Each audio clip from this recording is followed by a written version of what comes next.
दोस्तों नमस्कार, आप देख रहे हैं द दस्तक 24। आप सभी जानते हैं उत्तर प्रदेश त्रिस्तरीय पंचायती राज चुनाव के माहौल में पूर्ण रूप से मशगूल है।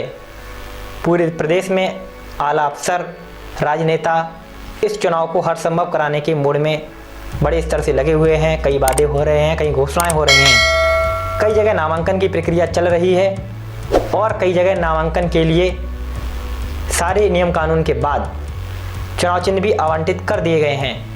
ऐसे में अगर आपको बताया जाए कि एक पति के खिलाफ उनकी पत्नी चुनाव लड़ रही हैं तो आपको कैसा लगेगा।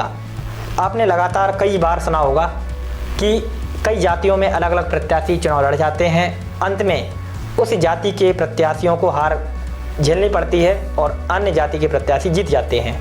इसी प्रकार आपने कई परिवारों के बीच तो लड़ाई देखी होगी जिसमें एक ही परिवार के सदस्य आपस में एक दूसरे के विरोध लड़ते हैं, लेकिन इस कहानी में अपने पति के खिलाफ एक महिला चुनावी मैदान में है, एक ही ग्राम पंचायत से। विस्तार से बताते हैं इस रिपोर्ट में। मैं हूं आपके साथ आदर्श कुमार। मामला उत्तर प्रदेश के जिला गोरखपुर से है। यहां पर एक ग्राम पंचायत में मुकाबला बहुत ही रोचक हो गया है। यहां प्रधान पद की कैंडिडेट के रूप में पति और पत्नी ही आमने सामने आ गए हैं। यह मामला परफॉर्मेंस ग्रांट के लिए चयनित विकासखंड भाटात की ग्राम पंचायत औरंगाबाद का है। यहाँ निर्वर्तमान प्रधान मांडवी देवी व उनके पति आमने सामने हो गए हैं। पति पत्नी के आमने सामने आ जाने के बाद सभी लोग हैरान हैं और पूरे देश में ही नहीं जबकि पूरे प्रदेश में चर्चा का विषय बना हुआ है। इस सीट पर क्या होगा वो वक्त ही बताएगा। मामला फिलहाल अभी देखते हैं। दरअसल औरंगाबाद गाँव के लिए परफॉर्मेंस ग्रांट के तहत 3 करोड़ 48 लाख रुपए स्वीकृत किए गए हैं।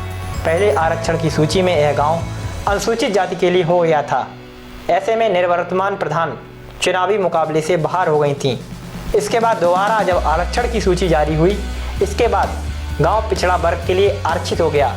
ऐसे में वह फिर मुकाबले में आ गई। अब यहाँ मनचाहा चुनाव चिन्ह पाने के लिए कई दावेदारों ने एक ही पद के लिए अपने ही परिवार के 1 से अधिक सदस्यों का पर्चा भरा है। ऐसे में औरंगाबाद में भी निर्वर्तमान प्रधान मांडवी देवी व उनके पति राकेश प्रजापति ने प्रधान पद के लिए पर्चा भरा था। अंतिम समय में चुनाव चिन्ह बदल न जाए इस चक्कर में एक पर्चा उठाया नहीं जा सका। आपने देखा कि किस प्रकार पति पत्नी इस लड़ाई में आमने सामने हैं। हालांकि रवैया हास्यास्पद भी है, लेकिन सोचनीय भी। आप सभी जानते हैं कि उत्तर प्रदेश चुनाव में कितनी बड़ी मात्रा में अवैध शराब का बोलबाला चल रहा है। इस बात को हम बिल्कुल भी नकार नहीं सकते कि मीट मछली और शराब का सेवन प्रत्याशी लगातार करा रहे हैं।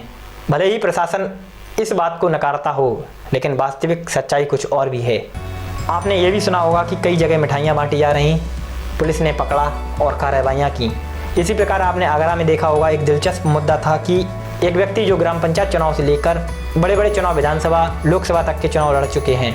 इसी प्रकार यह भी खबर आपके लिए थी। रिपोर्ट आपको कैसी लगी हमें कमेंट सेक्शन में बताएं। आप देख रहे हैं द दस्तक 24। विस्तार से खबरों का सिलसिला हमारी वेबसाइट www.thedastak24.com पर भी चल रहा है। अभी जाकर विजिट करें और नोटिफिकेशन के लिए वेबसाइट को सब्सक्राइब भी करें। धन्यवाद।